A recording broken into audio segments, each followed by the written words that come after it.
কয়েকদিন ধরে দেশের বিভিন্ন জায়গায় বৃষ্টি চলছে। থেমে থেমে চলবে আরও কয়েকদিন। আবহাওয়ার খবর জানতে যুক্ত হব সহকর্মী মনিরুজ্জামানের সঙ্গে। তিনি রয়েছেন রাজধানীর আগারগাঁওয়ের আবহাওয়া অফিসে। মনির, আবহাওয়ার পূর্বাভাস সম্পর্কে আপনার কাছে কি তথ্য রয়েছে? এই যে বৃষ্টি বাদলে তো আসলে যারা খেটে খাওয়া মানুষ তাদের অসুবিধা হচ্ছে কাজে যেতে। এই বৃষ্টি আসলে আর কতদিন থাকবে? বিস্তারিত আবহাওয়া অফিস থেকে কি জানিয়েছে?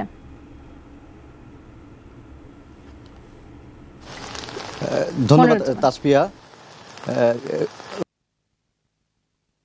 দিন ধরেই যে থেমে থেমে বৃষ্টি সেটি কিন্তু অব্যাহত আছে। আজকে সকাল 6টা পর্যন্ত সর্বোচ্চ বৃষ্টির রেকর্ড করেছে পটুয়াখালীতে 288 মিলিমিটার। এটি আবহাওয়া অফিস থেকে জানানো হয়েছে। অর্থাৎ আবহাওয়া অফিসের আবহাওয়াবিদ ওমর ফারুক তিনি জানিয়েছেন যে এই যে নিম্নচাপের প্রভাবে যে বৃষ্টি হচ্ছে এটি আজকে থাকবে এবং সারা দেশেই থেমে থেমে বৃষ্টি হবে।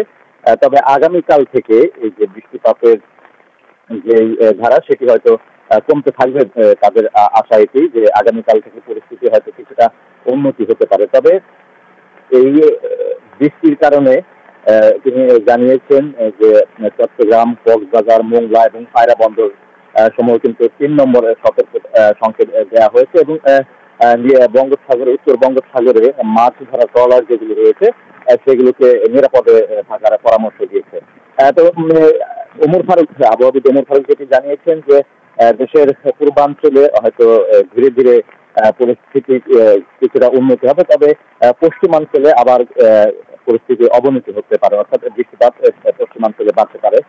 আজকে সারাদিন এভাবেই বৃষ্টিপাত হবে। আগামীকাল থেকে এর বৃষ্টির যে পরিস্থিতি সেটি উন্নতি হবে।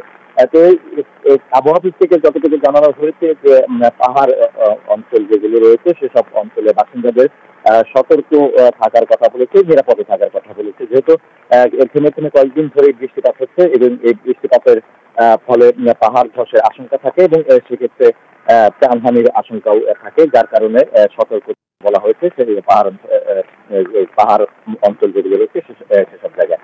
আমরা সকালে যখন বের হয়েছি তখন দেখেছি যে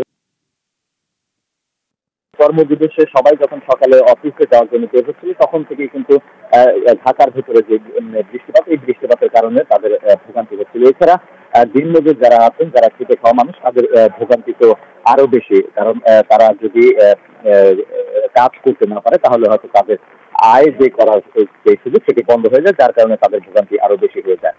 তো এই ভোগান্তি হয়তো আগামীকাল থেকে কিছুটা কমতে পারে, তবে পুরোপুরি পরিস্থিতি স্বাভাবিক হতে আরো বেশ কয়েকদিন সময় লাগবে, এটি জানিয়েছে আবহাওয়া অফিস থেকে। তো এই ছিল আমার কাছে আবহাওয়া পরিস্থিতি নিয়ে সর্বশেষ।